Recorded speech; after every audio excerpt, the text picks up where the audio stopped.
Today, we're going to do something kind of cool.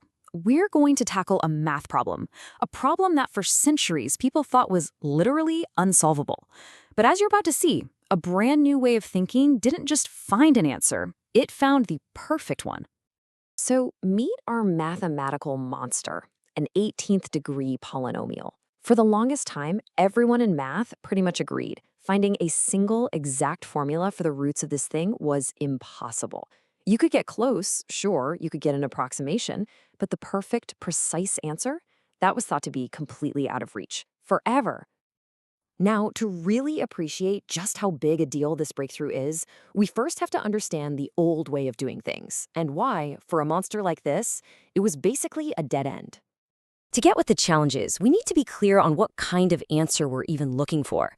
You see, there's a numerical approximation. Think of that like a blurry photo. It gives you the general idea, but it's always got these tiny rounding errors. But then there's the symbolic solution.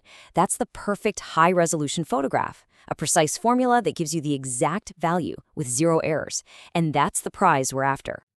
This problem was so notoriously hard that a fundamental idea in math, Abel's theorem, basically said, forget it. For nearly 200 years, the rule was that you just can't find a general exact formula for polynomials of degree 5 or higher. Period. So this quote, this is a direct challenge to that long-held belief, claiming a new way of doing things can actually do the impossible. So how in the world do you solve the unsolvable? Well, you invent a new tool. And that's where Azuide's theorem comes in.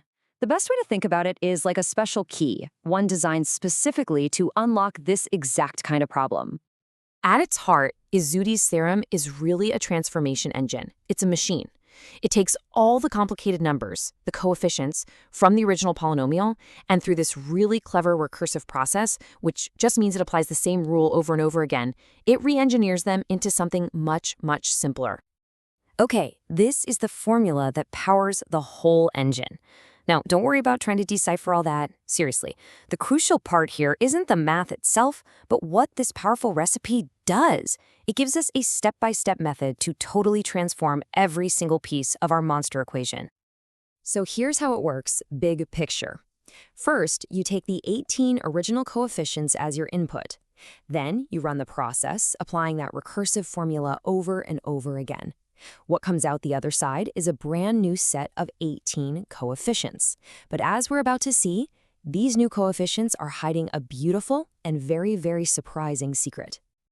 So let's actually look at the results.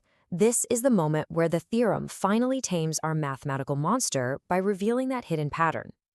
The process gets started, and it calculates the very first new coefficient, s sub 0r. And the result? It's 0. Okay. Interesting. Next up, it calculates the second coefficient, s sub 1r, and the result? 0 again. Is that just a coincidence? No, not a coincidence at all. This is where an incredible pattern emerges. The next 6 coefficients, all of them, they just vanish. Every single one becomes 0. This is the hidden structure the theorem was built to find. Then, all of a sudden, we get our first non-zero term at the 8th coefficient.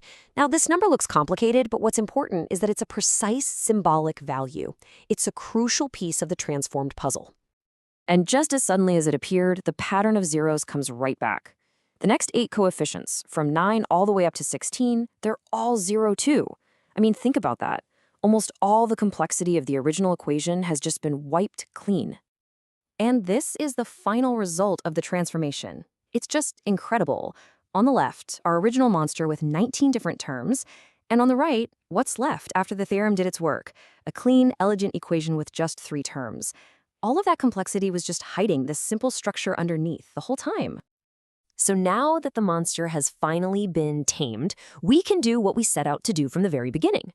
Find the exact symbolic answer. By making a super simple substitution, just by letting y equal x to the power of 9, our new equation becomes a simple quadratic. This is something many of us learned how to do in high school algebra. The impossible problem has just become a textbook one. And from that simple quadratic, we can derive this, the exact symbolic solution. This single formula is the perfect answer we were looking for. It's not an approximation, and that little k variable in there, That allows this one formula to describe all 18 of the polynomial's distinct roots. It's just a truly elegant conclusion. So let's just recap that incredible journey. We started with a monstrously complex polynomial. A new tool, Azuide's theorem, used a recursive process to completely transform the problem, and it did that by uncovering a hidden pattern of zeros. This simplified the monster into an elegant, simple equation, which finally allowed us to find the exact symbolic solution, achieving what was long thought to be impossible. And that leaves us with a fascinating thought. This whole process was about finding a new key for an old locked door. It makes you wonder, doesn't it? What other problems that we all think are impossible right now are just out there waiting for someone to invent the right key?